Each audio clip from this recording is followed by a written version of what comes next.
today in our program from wherever you are. SIGA is an independent non-profit research and public policy institution that's based in Istanbul, Turkey.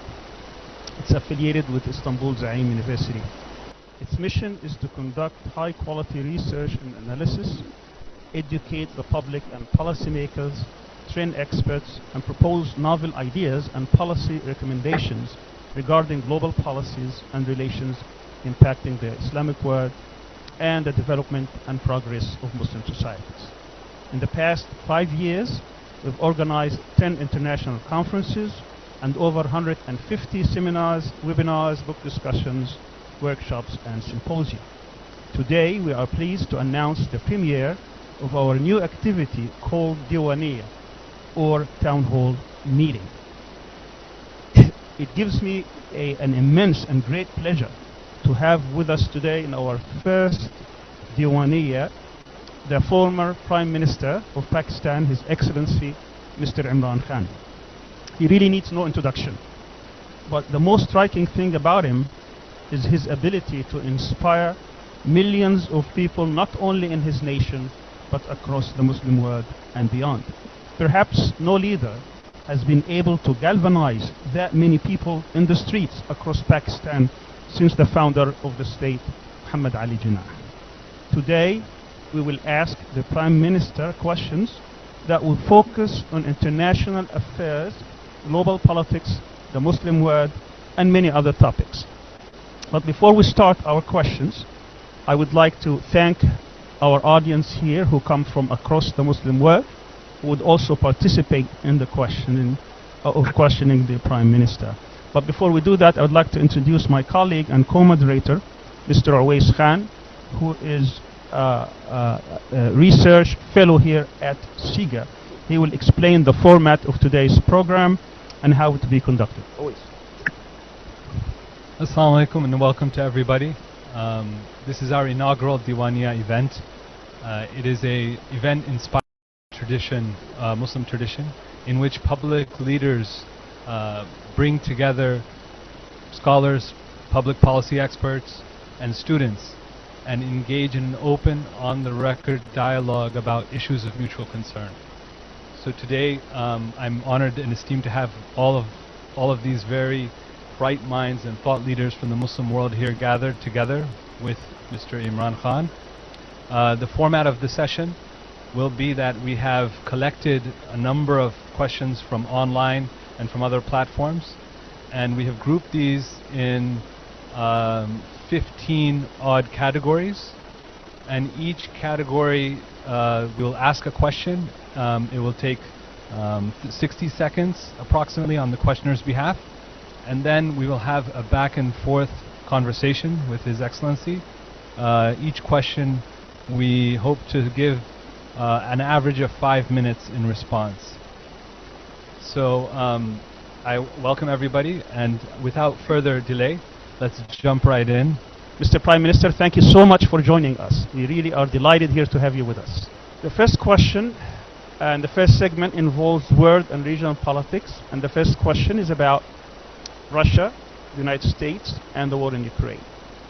Some international scholars believe that the West, particularly the United States, has goaded Russia in its invasion of Ukraine. They argue that ever since the fall and disintegration of the Soviet Union in 1991 and up until perhaps 2017, we had a unipolar world which the United States exploited in order to expand NATO, turn as many countries in Europe to become Western liberal democracies under its tutelage, and further weaken Russia. This aggressive US strategy, they argue, has provoked Russia and is considered the main reason for the war in Ukraine. On the other hand, the majority of Western leaders argue that the main reason for invading Russia is an aggressive Russian policy, where Russian leader Vladimir Putin wants to restore Greater Russia and subject some of the former Soviet satellites to Russia's rule and dictates. You've been a keen observer of world politics and dealt directly with world leaders. Which argument do you believe, and how do you see the end of this brutal conflict? Thank you very much for inviting me to this, your first, I believe, inaugural session on question and answers. I want to thank SIGA for honoring me today, and I hope I'll be able to answer all your questions. Now, this is the whole Ukraine-Russian conflict. I happen to be visiting Moscow on the day when Russia decided to go into Ukraine. So, I had a meeting that same day with President Putin. So I know the Russian point of view. And the Russian point of view is that we had repeatedly indicated to the Western countries that we would not allow NATO to come right onto our doorsteps. And their argument is that just like the United States would not want Russia all their weaponry. So the conflict from the Russian point of view has been triggered out of fear that if NATO moves in to Ukraine, which they felt should have been demilitarized or should have been neutral, they felt that then the security of Russia was at stake. And the other thing was that President Putin kept saying that in the past, Western leaders, American leaders, had all told him that, look, this will not happen. And they had given him assurances. And so unfortunately, he said that these assurances were broken and hence the conflict. The Western point of view is very straightforward, that this is Russian aggression. It's invasion. It's coming into they invaded a country and they're blaming Russia for all the destruction that is taking place due to war. So now my point of view, I basically feel that countries like Pakistan, we should not become partisan in this. We should not pass value judgments on this or moral judgments on this.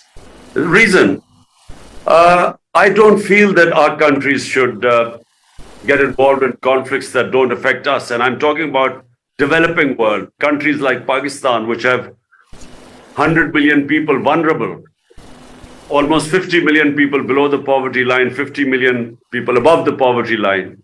And so when we make moral judgments in conflicts, it comes at a cost for countries like us.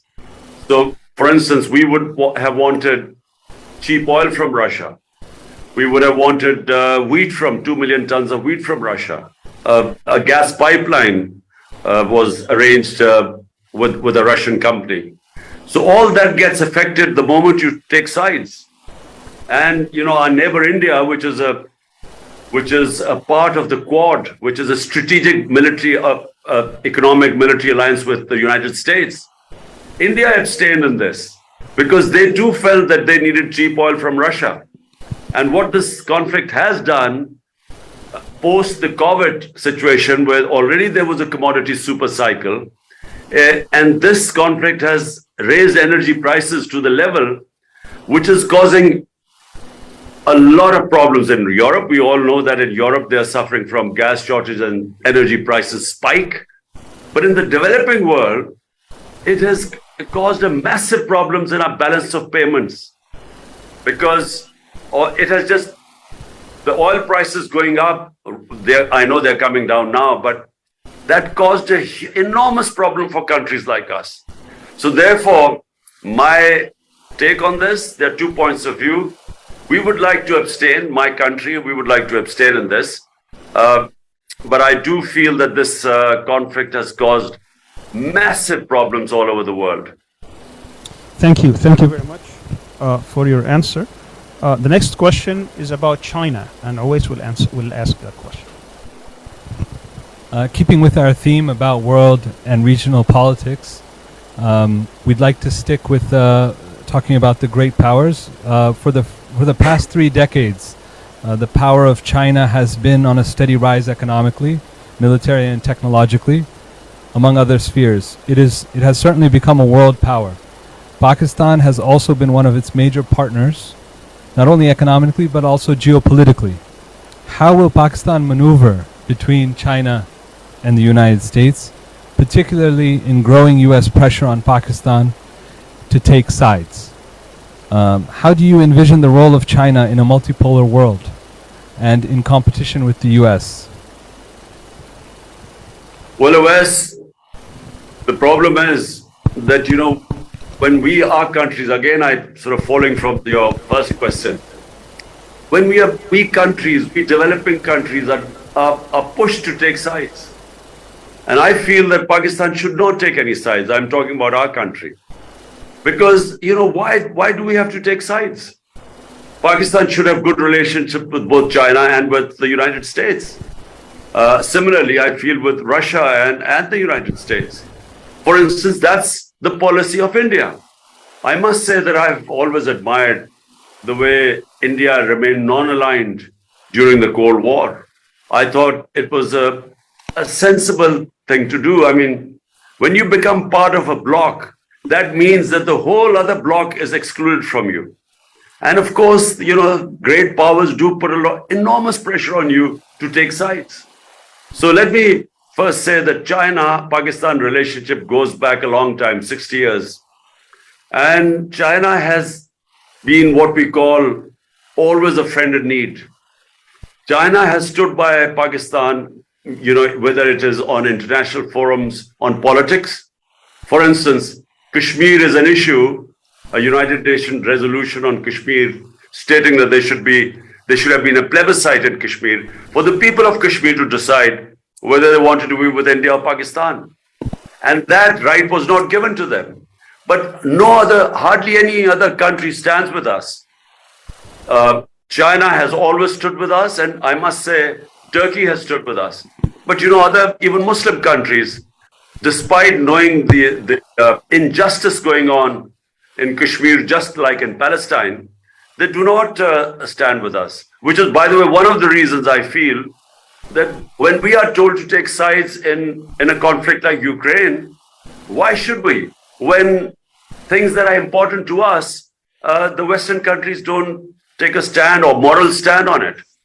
And so I feel that, I think we should be non-aligned in this. We should be neutral. We should be friendly with both. But about China, I have seen the development of China in the last 30 years. And I must say, what they have achieved there is no precedence in human history of what China has achieved. They have lifted 700 million people out of poverty in the last 35, 40 years. It's never been done in human history. And when you go to China, the rate of their development is phenomenal. And I just do not think that Western countries will be able to compete with them. Because, the electoral politics, it has its limitations. I mean, the amount of maneuvering a democratic government which comes about through electoral politics, you have a lot of limitations. In China, what is considered national interest, the people stand with the government. And what they managed to do, like for instance, shifting populations, I don't think that can happen in Western countries. So I just don't think that the other countries will be able to stop the growth of China.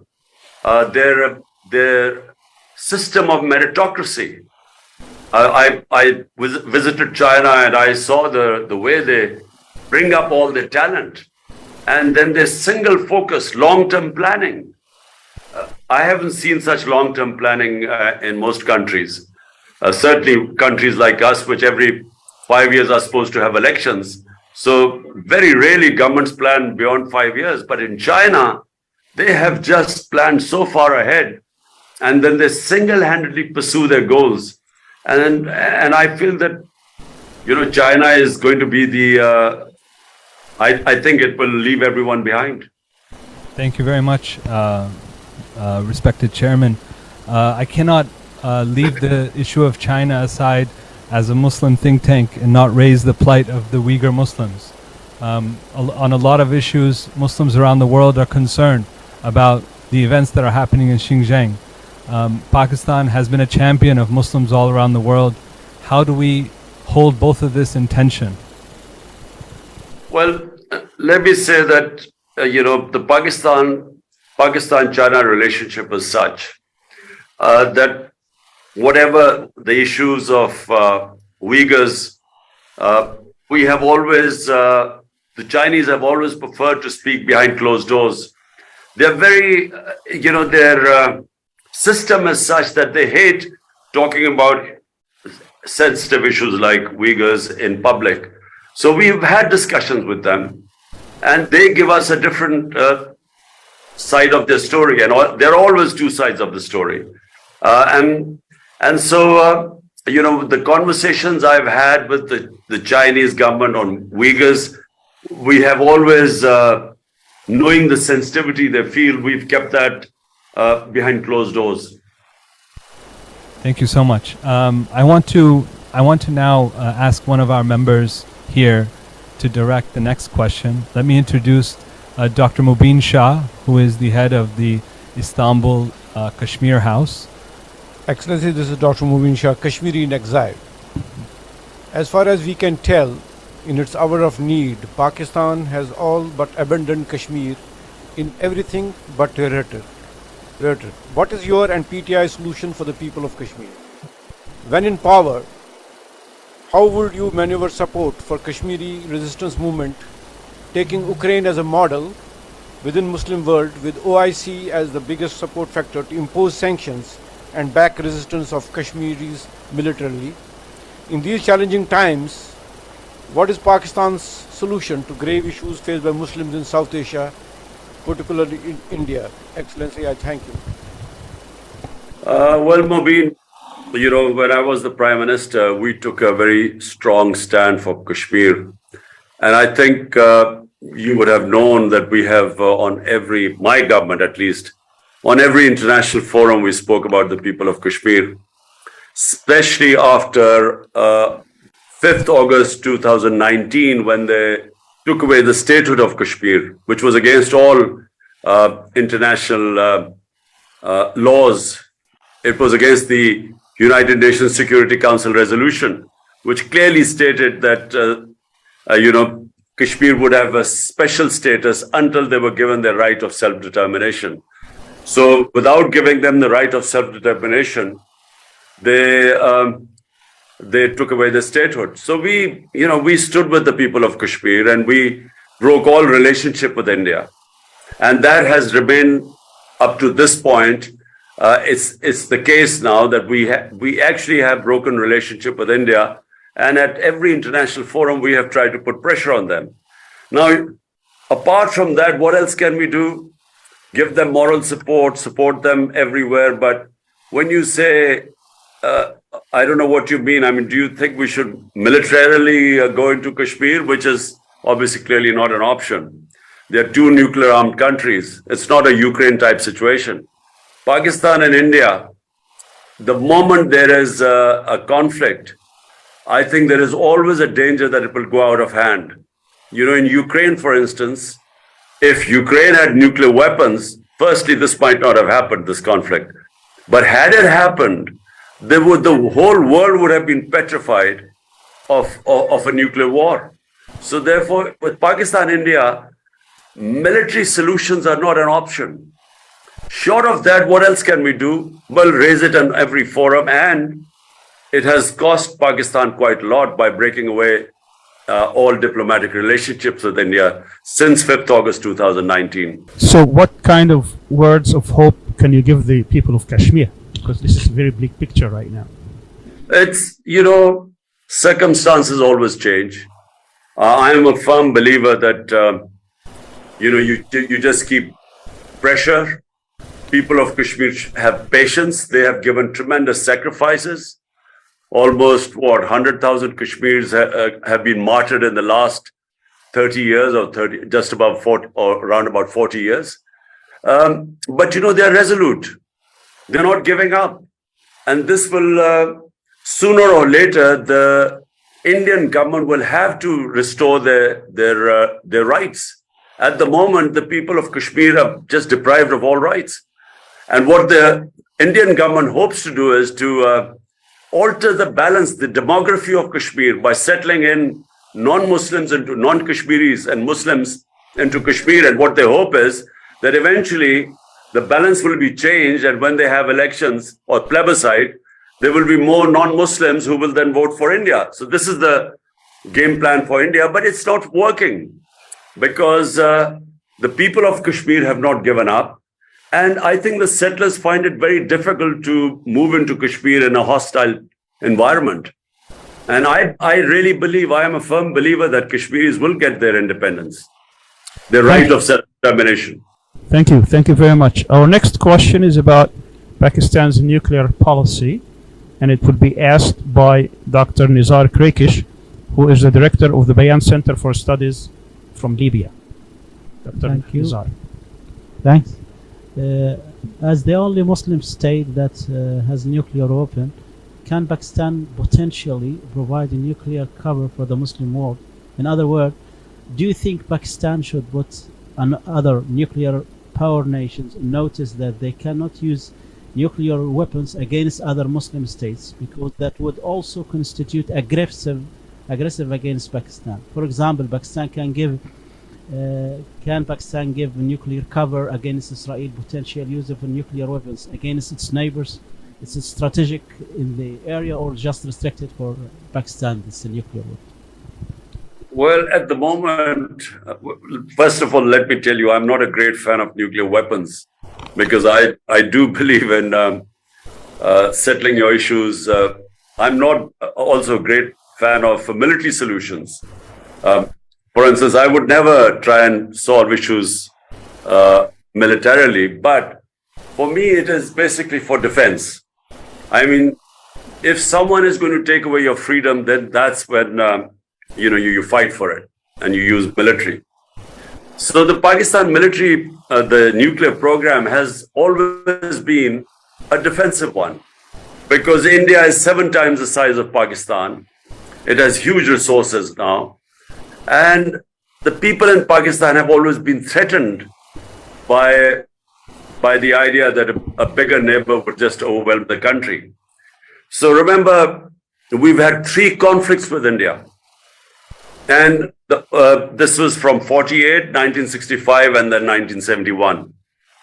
And so ever since Pakistan's had the nuclear program, we actually have had no conflict. So it gives the country of 220 million people security when you're facing a neighbor which is 1.3 billion people. And hence, it's a nuclear program for Pakistan is essentially defensive. So just to clarify this point, if in the future you were prime minister and a Muslim country was threatened with nuclear weapons, will you take action or just stand by? Well, I can't say right now that Pakistan would be able to stand up for other Muslim countries right now. I just think that, the idea of, I again repeat, the idea of a nuclear war, the idea that you will actually be face to face with another country with nuclear weapons is beyond my imagination.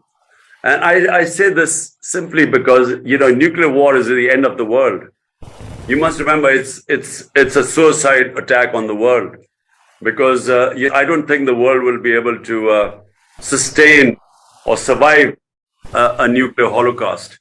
So, the answer to the question is simply that there are other ways that the Muslim countries can put pressure on the injustices that are going against the Muslim countries, and that is through the OIC. Unfortunately, right now, the OIC has not really fulfilled its role as an organization that would stand up for Muslim causes. Unfortunately, there are too many self-interests. There is not enough, governments are not enough representative in the OIC. In other words, they don't represent the public opinion. So the public opinion all over the Muslim world is the same. They feel the pain of what is happening, injustices in the Muslim countries. But when you have governments that have no connection with the public opinion, then they're not bothered what the public opinion thinks. And hence you find very few countries which have spoken out for Muslim causes. Because only those countries where you have Muslim democracies, where you have governments representing the public opinion, only they speak out against the injustices, say in Palestine and Kashmir and elsewhere. Thank you so much. We're going to move on to our second segment, and this is a good segue to talk about the Muslim world and the Ummah. I have with us Mr. Naeem Jina from the center, who is the director of the Afro-Middle East Center in South Africa. He's joining us online. Thank you, Uwais. Excellency, in many of your speeches, you have equated Western intervention in Iran to how the West interferes in the internal affairs of Pakistan as well. And of course, you know, many of us believe that there's a personal issue here for yourself also. Since the 1979 Iranian Revolution, Iran adopted a kind of policy of independence, neither East nor West as they called it, and coupled that, in fact, with hostility towards foreign powers, promoting what it regarded as its version of an Islamic state. That country, Iran, has now lived under sanctions for 43 years almost. Sanctions, destabilization, etc., with the objective, of course, of regime change in Iran. From a Pakistani perspective, how do you view Iran? A hostile power, a potential strategic partner, a competitor? And I ask this question particularly in light of your earlier comments about non-alignment, I think, which is a very valuable articulation.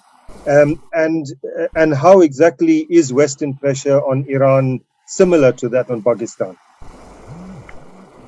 Well, in Iran during Mohammad Mossadegh's premiership, and his government was removed, and this is now documented, was removed by the CIA. And it was because an independent-minded prime minister took over in Iran and wanted to make policies for the interest of the people of Iran. And so we all, you know, we all know what happened to him. You know, there was this, first of all, there was this campaign, propaganda campaign against him in the media. Then it was the opposition parties were paid to do demonstrations against the government of Prime Minister Mossadegh, and then his own party members were given money to change party affiliation, and eventually it was the final was the army which removed him. So it was a very similar pattern followed when my government was dismissed. But you know, let me just talk about Iran. I find that it is most important for a country to live with dignity and self-respect. I mean, that for me is the most important thing. You know, we Muslims, our oath with the Almighty is La ilaha illallah. There is no God but Allah. It gives us dignity, self-respect. We are not supposed to bow in front of anyone but the Almighty. And the Muslim countries, you know, when they become subservient or when they become client states, when they lose their dignity, you know, and unfortunately in Pakistan, we have suffered from this. I have found the Pakistan's foreign policy, vast majority of the people of Pakistan have found it very undignified, because we have relied on aid and we stretch our hands and we get money, or we fight other people's war, and then, you know, we participate. A lot of our own people die in this, and we do it for foreign aid or US dollars. And I think, you know, it has consequences for a society. Number one, the society never learns to stand on its own feet, because only when you stand on your own feet do you realize your strength. But when you're always having crutches of foreign aid, just because, you know, you're trying to serve someone else's foreign policy objectives, you lose your dignity. And for me, the people of Iran might have suffered, but, you know, they haven't lost their dignity.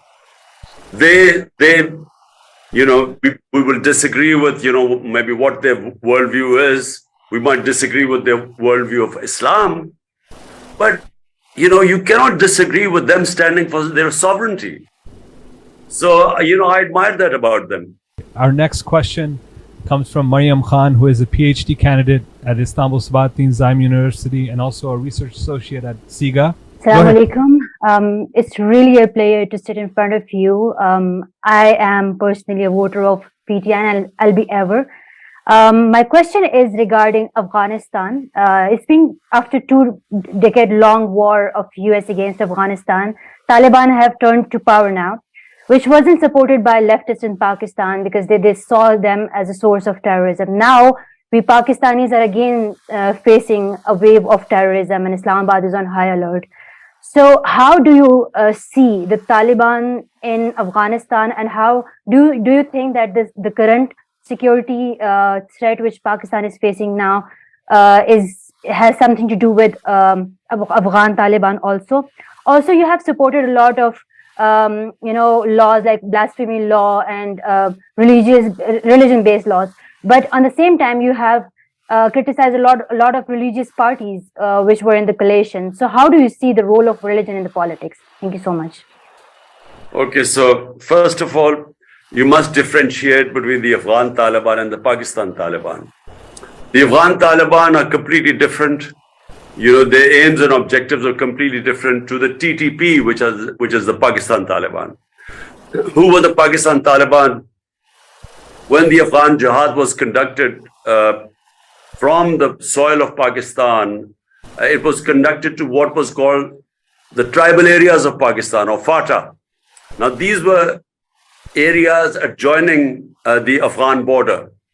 And all the sort of incursions into Afghanistan by the Mujahideen were from the tribal area. And a lot of the fighters also from Pakistan were from the tribal areas. And there were Pashtuns, which were the Pakistani. You must remember, Afghanistan is 50% Pashtun, and 2/3 of Pashtun live in Pakistan, and most of them along the border, the eastern border of Afghanistan. So therefore, there was a lot of Pashtun sympathy for the Afghan Jihad. So hence, from the tribal area, the border adjoining Afghanistan, that's where the fighters used to go in, and the Mujahideen used to operate. So when come 9/11, Afghanistan gets invaded by the Americans. Now Pakistan government took this stand, which I opposed. We should have stayed neutral. They started supporting the US war on terror. And so the same people who had been fighting jihad against the Soviets because they were foreign invaders now were told that because it's the US, if you fight against them, it's terrorism. So they turned against the Pakistan government. And so what we had was in tribal areas, the people turning against the Pakistan government, and they were called the TTP, the Pakistan Taliban. And so there were two different things. Afghanistan Taliban were not connected with them. I mean, they were connected vaguely, but not really. There was not real connection with them. So what happened was that after Kabul fell to the Taliban last August, the Pakistan Taliban were then asked by the Afghan Taliban to go back into Pakistan. And unfortunately, that was a great time for us my government was already negotiating with them so that we would do a resettlement of these people, because there were about 40,000 people which were moving into Pakistan, amongst them about 5,000 to 10,000 fighters, but their families too. So unfortunately, when my government went, the eye was taken off the ball, and the new government and the setup, our military establishment did not pay enough attention to what was happening with the resettlement of the Taliban coming in. And so therefore we have this wave of terrorism coming in now, and this is all along what was the former FATA, the former tribal areas, because they've got merged into Pakistan. So we have a wave of terrorism in Pakistan right now, and this needs to be dealt with before it goes out of hand. Now I come to what you're talking about, religious parties and religious laws. Look, let me first tell you about the blasphemy law. The blasphemy law was not made by Pakistan. It was made by the British when they were ruling India. And the idea of the blasphemy law was that if one religious community, and remember there were multi-religious communities living in villages. There were Hindus, there were Sikhs, there were Muslims, there were Christians. So if one religious community said something which was derogatory against another religious community of a sacred entity, so there would be riots, there would be a lot of people killed. So the British then brought in this blasphemy law that you were not allowed to say anything derogatory about any religious entity of any other religion. That's how it came about, to stop riots. So therefore, rather than there being lynching crowds and lynching mobs going on and killing people who thought that their religion blasphemy had been committed against them, now it was an offense, so you had to actually go to court to prove that. So that was to stop mob violence, lynching crowds. So Pakistan basically inherited the policy. And in Pakistan, it makes sense because we have different religions here. And we have had in the past, when someone thinks that our religion has been blasphemed, there have been mob violence. There have been people lynched. And this now is an offense in Pakistan because you have to prove that it's blasphemy. And for that, you have to go to a court. Very well. Thank you. Thank you very much. Our next question is about Turkey. And we have with us Dr. Yasin Aktay.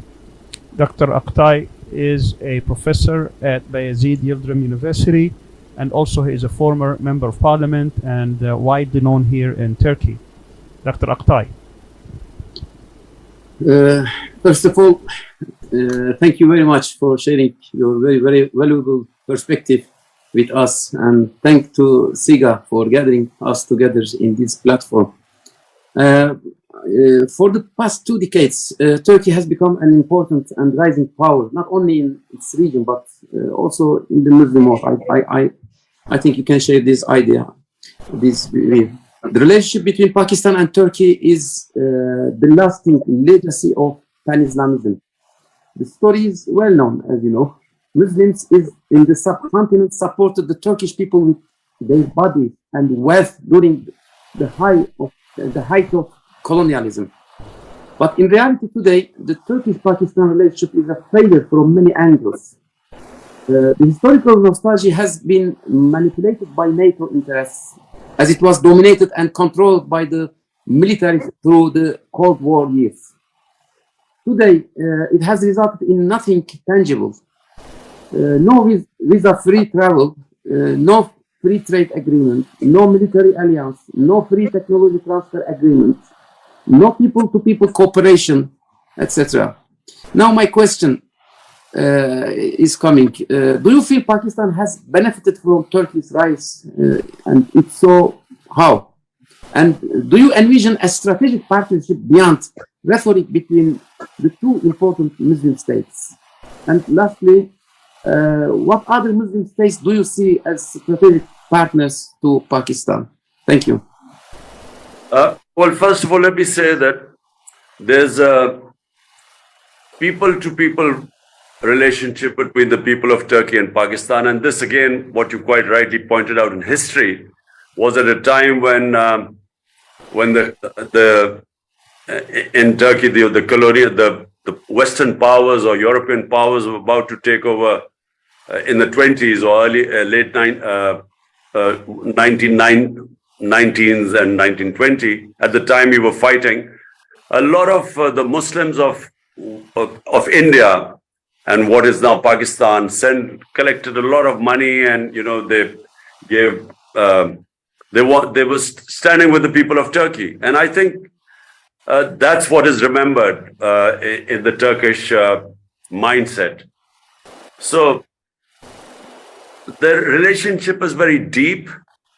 When I became the Prime Minister, with President Erdogan, I had a very good relationship, and we were trying our best to further our our contacts. I was only in power for 3.5 years. And in that time, unfortunately, Corona came in. The 2 years were basically 1.5 years were lost in the coronavirus. And so for our first year, we had a bankrupt country, so we were trying to be solvent. So basically, in the last couple of years, we were trying to form what you call trade relationship. We had a committee formed by the president, dealing with the committee formed by me in Pakistan to further our contacts, our relationship. It was quite a relationship which covered a wide area of things. And unfortunately, when my government was removed, we were just deepening our relationship, and there were various political crises which kept coming on the way. And but I do feel that for the future, the relationship with Pakistan and Turkey will grow. Look, Pakistan has gone through a bad period in the last 30 years. We lost our momentum of growth. Pakistan just did not live up to its economic potential. We had two terrible governments of two political families who ruled us for 30 years. And they're still here. They've been in power for 8 months. And they have basically run this country into the ground. So Pakistan in the 60s was one of the fastest growing economies in the world. And especially in the developing world, Pakistan was given as an example. A lot of countries followed Pakistan's model in the 60s, Malaysia, South Korea. We were considered a model. And as I said, unfortunately, in the last 3 decades, we lost that momentum because, we had very poor governance. So looking ahead, I think Pakistan and Turkish relationship has tremendous potential. And we were discussing, there were a lot of mutual areas which we could benefit each other, because there's a lot of strengths in Pakistan which are still, we have potential, but we haven't realized them. But in Turkey, we were working out on how mutually we could benefit each other through trade. I can't leave this without mentioning that you and President Erdogan, and I believe also the President of Iran, were talking about how to confront Islamophobia. Say, in 1 minute, what project do you think the 3 countries should embark upon to confront this rising problem of Islamophobia? You see, Islamophobia, let me just give you I'm just going to be very quick about this. This all started when the Iranian Revolution took place. There was a fear in the Western countries that all Muslim countries will be taken over by Islamic revolutions. And so they divided the Muslim world between moderates and fundamentalists. And in 1989, when Salman Rushdie, or sometime then when Salman Rushdie wrote that book, Satanic Verses, there was a wave of anger in the Muslim countries. The West could not understand why were the Muslims so upset, because they, especially Europeans, their idea of religion, or the way they treat, for instance, Jesus Christ, is completely different to the way Muslims love and respect and revere our Holy Prophet Muhammad, peace be upon him. And they couldn't understand this. And the Muslim world never explained to them why were they so upset. And so that added to this suspicion about Islam. And then, of course, 9/11 took place. So after that, Islam was equated with terrorism. For somehow, suicide attacks were only by Muslims, because we were supposed to be these radical people. And unfortunately, the worst role was played by the heads of Muslim states. Everyone, rather than trying to explain to the Western countries that, look, radicals, moderates, and liberals are in every human community. There is no such thing as radical Islam or Islamic terrorism. These were terms given to create the impression that somehow terrorism and radicalism was connected with Islam. And the Muslim heads of state were so keen to become all moderates and liberals just to please the Western countries, they never explained to them that there is only one Islam, and that is of Muhammad sallallahu alaihi wasallam. And unfortunately, we never ever helped fight Islamophobia. We never, by never explaining anything to them. So Muslims in Western countries suffered a lot after 9/11 because, as I said, Islam was equated to terrorism. And there was this radical Islam. Muslims kept saying we're all against radical Islam. But how was the man in the West ever supposed to understand the difference between moderate and liberal Islam? So they thought of all of Muslims as sub-terrorists. So now what needs to be done is that OIC must take the premier role in this to explain to Western countries. They must form a body of scholars which will be able to speak to the Western countries in their own language. So to make them understand, the differences, what causes problems between and what causes Islamophobia. And I feel that can be done. And I also feel that, Al Jazeera, TRT, channels that can sort of give the Islamic version to the Western countries are very important. They need to have material which will explain to the Western countries about Islam. Majority of the people in the West do not understand Islam. And the problem is that it can be manipulated by those people who are anti-Islam. So they can manipulate this ignorance against us. And that's why it is very important communication through media, and OIC should take responsibility for this. Thank you so much. I want to remind all the participants that we need to move faster because the time of the chairman is quite precious. And the next person we have is Nasrul Zaman Naeem. He is the head of the Bangladeshi Student Association in Turkey and also a PhD student at Istanbul Sabahattin Zaim University. The floor is yours. Thank you, Mr. President. Thank you, Mr. Moderator, for giving me the opportunity. As we are talking of the Ummah today, let's turn to an issue closer to home. As we all know that both Bangladesh and Pakistan contains a significant proportion of Muslim population in the world today. But it is unfortunate and it is apparent that the relationships between Bangladesh and Pakistan are not good. So why is this the case in your opinion?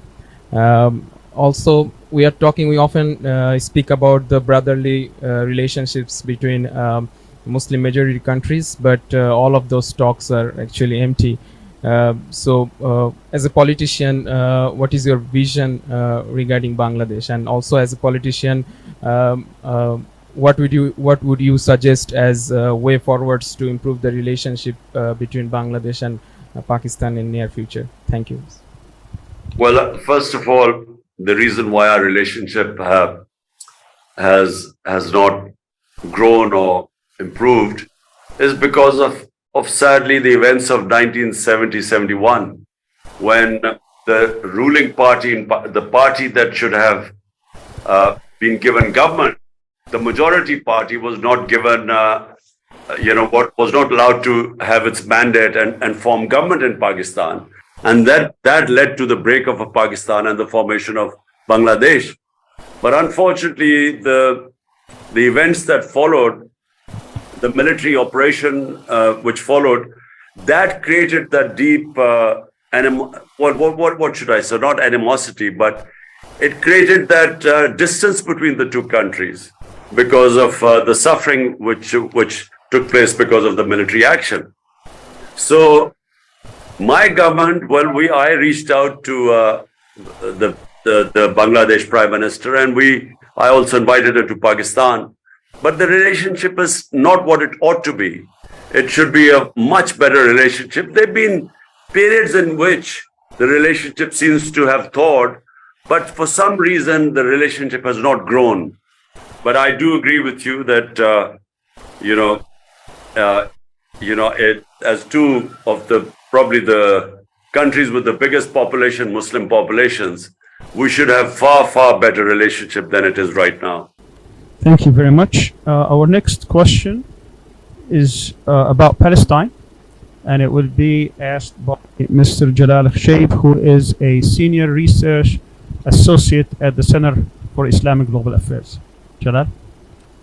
Thank you, Doctor. Assalamu alaikum. my question is regarding the Palestinian cause and the normalization with Israel. And as you know, all of you, the cause is witnessing now the worst days.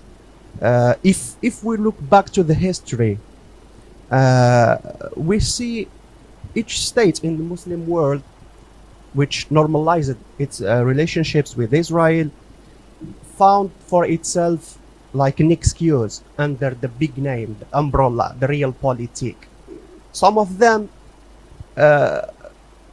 make the excuse of to avoid foreign pressures. Some of them to get back their own land, like Egypt and Camp David.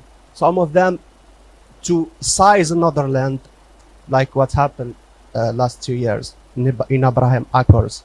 Some of them to get to win and to gain stability or prosperity inside. Some of them to get protection from foreign threats, like some of the Gulf states and Iran. But in all the cases, those states were the winners and still the winners. And the loser, unfortunately, is the Palestinian cause.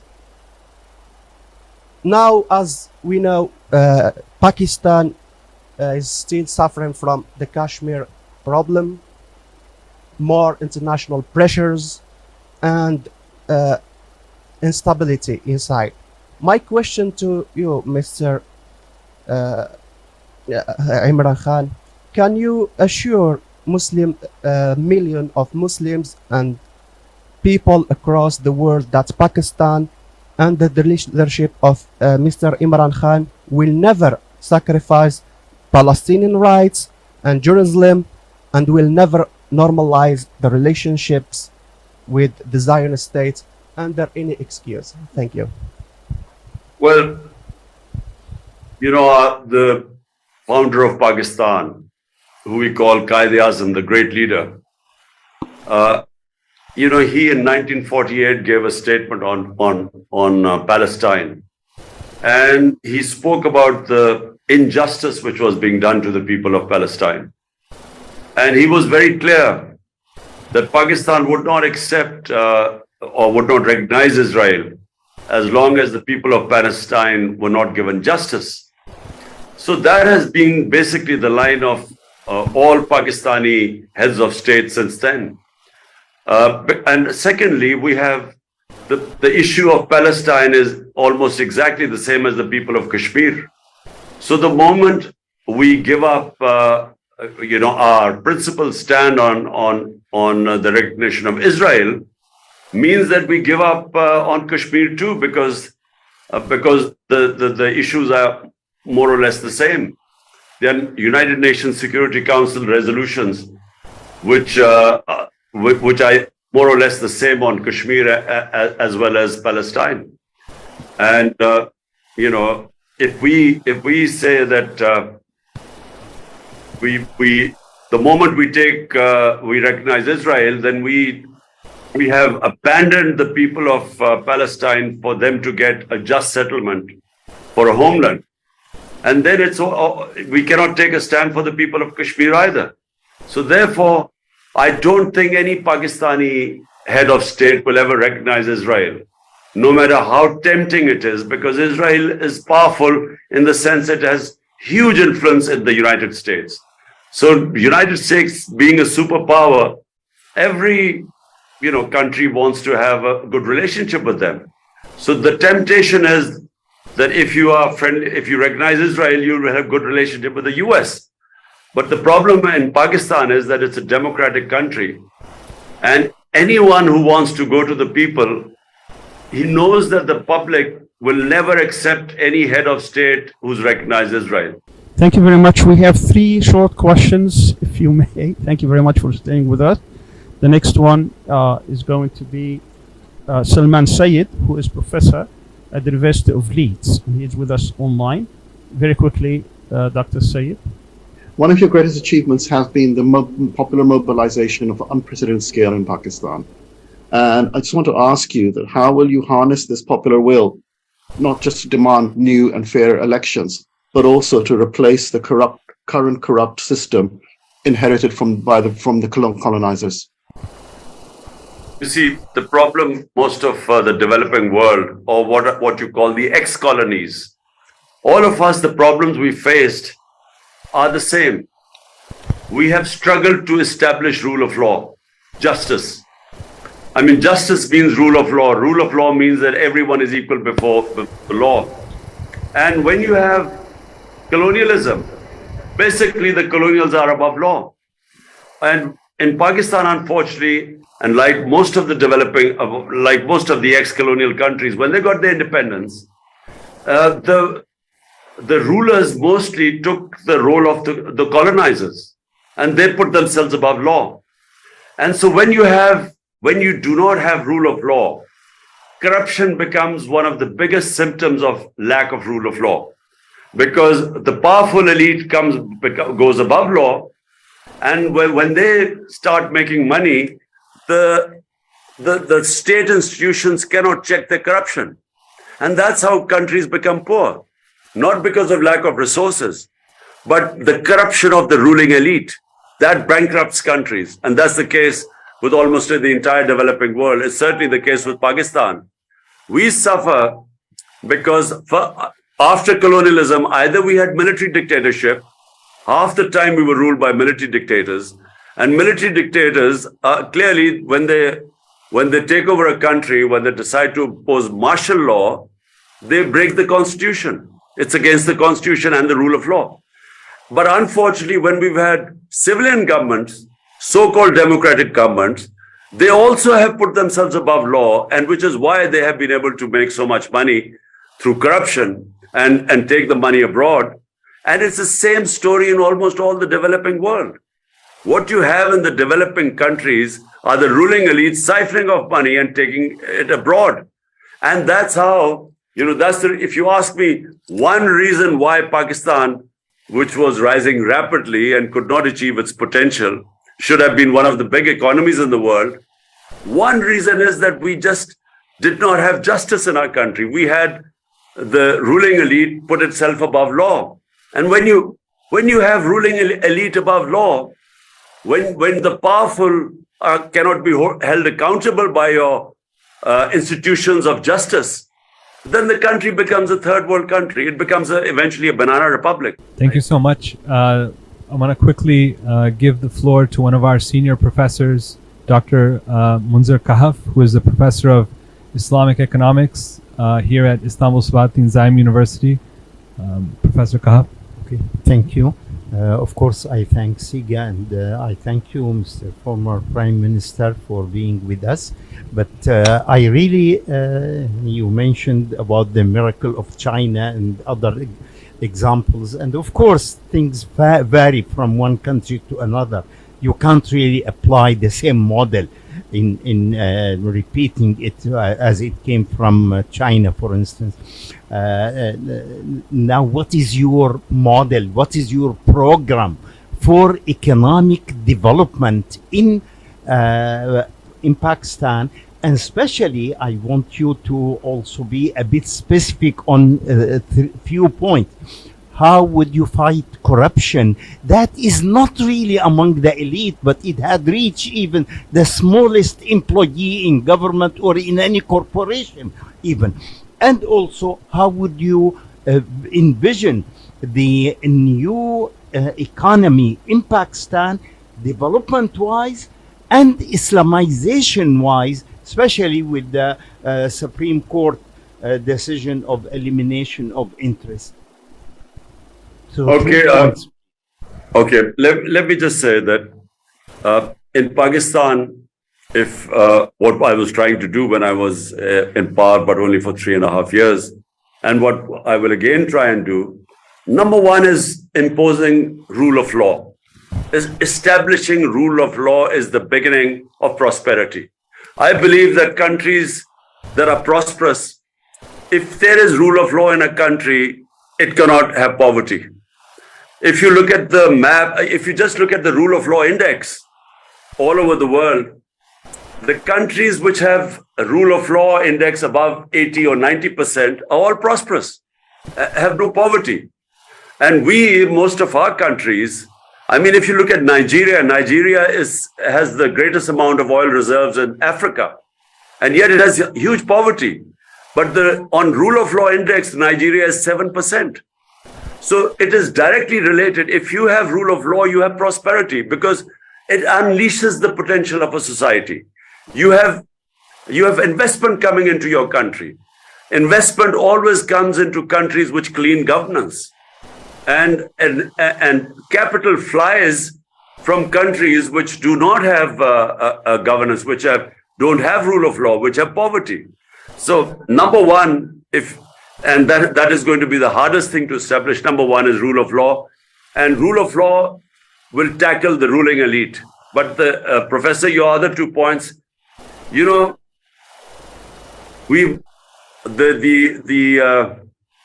verse in the Quran about Amar bil Maruf wa Nahi anil Munkar, which says enjoin the good and forbid what is bad. In other words, the moral society or the moral values of a society matter a lot, because when you make corruption unacceptable, when you stand up for the good, strangely enough, some of the Western countries of Switzerland, Europe, Scandinavia, they actually work on Amar bil Maruf. The society rejects what is bad. The society fights. So corruption at the lower levels can be fought and what we started in Pakistan was the teachings of the Holy Prophet, Sirat-e-Nabi, because that's what teaches you ethics. And unfortunately, we haven't taught our children ethics through the Sirat-e-Nabi, because the Prophet's life, the way he established the state of Medina, the way he raised the morality of the society, the way he established the rule of law by saying even if my daughter steals, she will be punished. That countries before you have been destroyed, where the powerful, when they stole, were not punished, and only the poor, weak crooks were punished. And this is, the problem, not in Pakistan, all over the developing world. And next is education. You see, in Muslim societies, education has to be considered sacred, as it was at the time of the Prophet. We have not paid enough attention to education towards research and technology. And this is what I was trying to do in Pakistan. We were going to set up excellences of center in technology, because the future is technology. But eventually a country has to be sovereign. I believe that a country must stand its own feet, have dignity and self-respect, and that's what gives it strength. Because, you rely on your own resources. A human being that walks on crutches, his legs will waste away. If the bigger weight we lift, it strengthens us. Same with human societies. If you start depending on aid, which we have, and if you depend on foreign loans and IMF, you would never really learn how to stand on your own feet. So a sovereign country is the key for me for success. Thank you so much for this. This is the last question, Mr. Prime Minister, and it's from one of our sisters and concerning the empowerment of women. Dr. Yasmin Saib is also a research fellow here at the Center for Islamic Global Affairs. Dr. Yasmin? Your Excellency, thank you so much for giving us your time today. I think it's important for us to end this discussion by addressing the question of women and women's empowerment, as we have seen recently incidents in Iran as well as in Afghanistan. Many people have argued that no matter what, Muslim countries can never give women freedom and dignity. That's some of the prevailing arguments that we hear. And so I'd like to know, how do you view this issue, and how would you accomplish this matter in a society that is quite traditional and conservative in many regards, also in a balanced way, without falling into what I would say, Western liberal ideologies or traps even. Thank you. Okay, so look, first of all, I do believe that, the revolution, what our Prophet Muhammad sallallahu alaihi wasallam did 1500 years ago was a revolution, because he revolutionized the society. There were new concepts that came in, but one of them was he gave rights to women. We don't, we forget that long before the idea of women's rights in Western countries, 1500 years ago, rights were given to women, and in the last sermon of the Holy Prophet, he was very clear. He said, men have rights over women as women have rights over men. So the concept and dignity, of women. So in Muslim societies, if you look at Muslim societies, yes, sometimes when the idea, the whole idea of parda is such, which I feel that we haven't done enough ijtihad on, enough debate on it. But the whole idea of parda for me was protecting the family system, because Islam was very clear that the basis of human society is the family system. So in protecting the family system, the concept of parda came. But unfortunately, we never developed these concepts so that we can protect our family system as well as not stop the potential of our women to grow. And Muslim societies are still developing these concepts. Unfortunately, we have two extremes right now. On one side, we have women who are in the name of parda banned from public life. On the other hand, we have the Western liberal ideas about women's liberation. So I believe that Islam is what we call the middle way. Islam is not a religion of extremes. It says in the Quran, it's a religion of the middle way. But we haven't developed that middle way because there has not been enough research and not enough of debate in Muslim societies of finding that middle way. I do not believe that, the idea when they say the Western idea of the liberation of women, it's almost a competition between a man and a woman in the West now. I don't think Islam is much more the idea of a complementary relationship between a man and a woman. And I think that in Pakistan, in our conservative societies, I think gradually we are finding our way.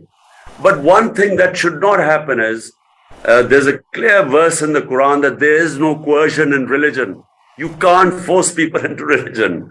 So when you do that, it doesn't, human beings have to be, the heart and the mind has to be won over. You can't force human beings through force to follow religious edicts, and it creates problems. It will always create problems.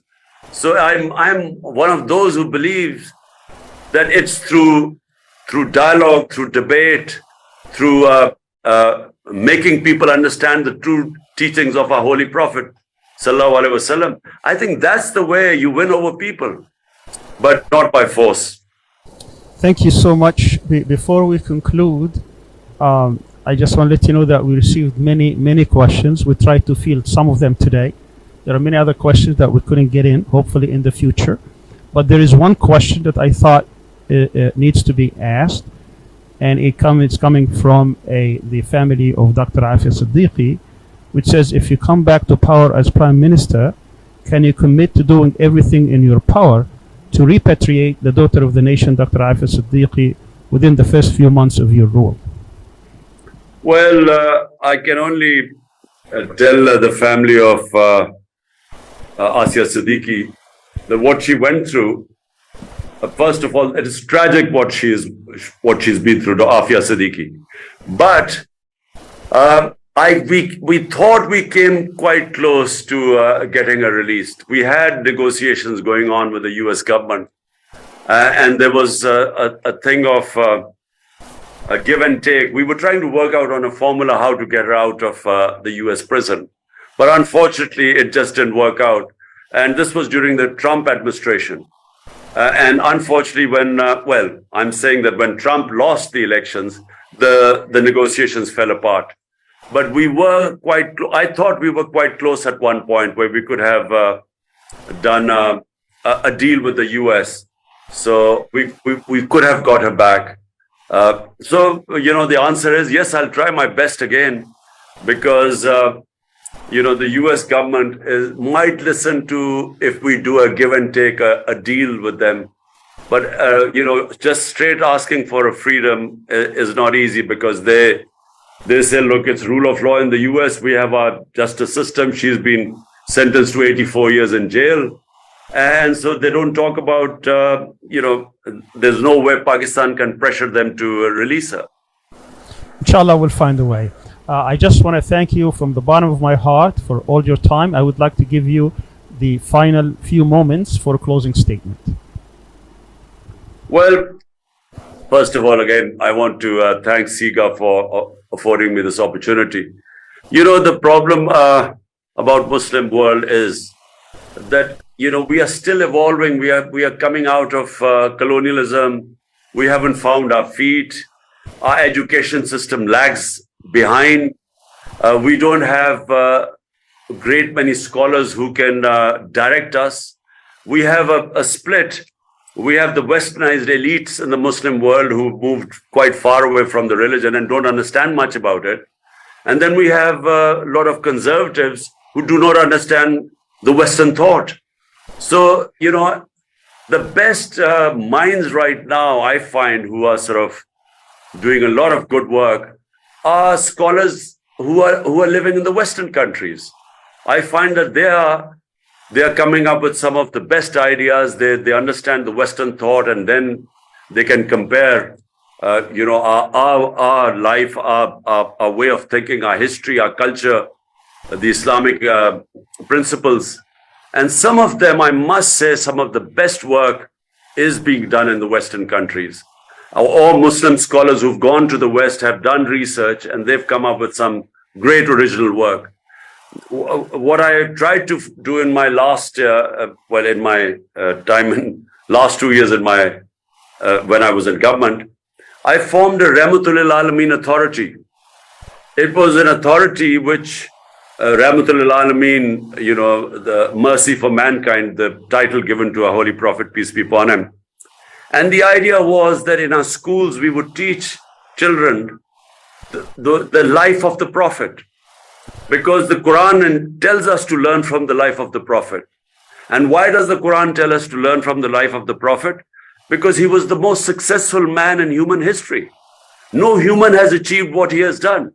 So our children read books on Bill Gates or all the sort of giants who've done well in business.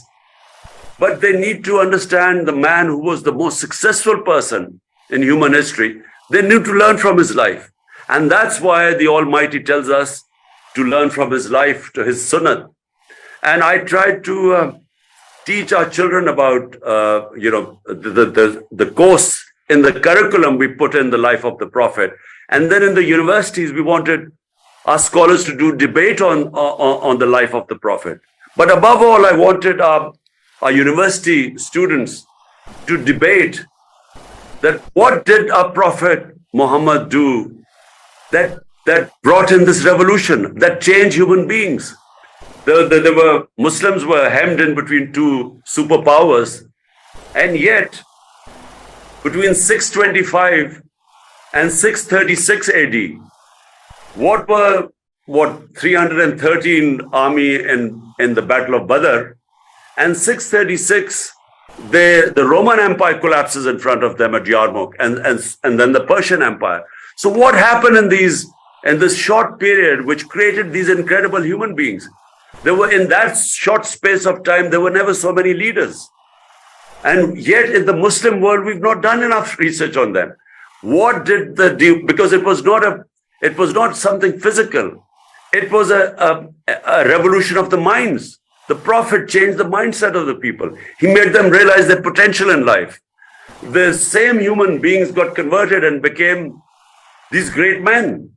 But and this is a fact of history, that between 625 to 636, in 11 years, from nothing, from a few 100 people, who migrated, or maybe 1,000 people who migrated to Medina from Makkah, and yet from there they became the greatest civilization of mankind. But not enough work is being done to tell us all the things. How did the Prophet change the minds? It was a mindset that changed. The human beings sort of from as the great Rumi says, why do you crawl on the floor like ants when the Almighty has given you wings? So the people of Medina, the Muslims, had wings. They became these great men. And unfortunately, our young generation does not know that phenomena.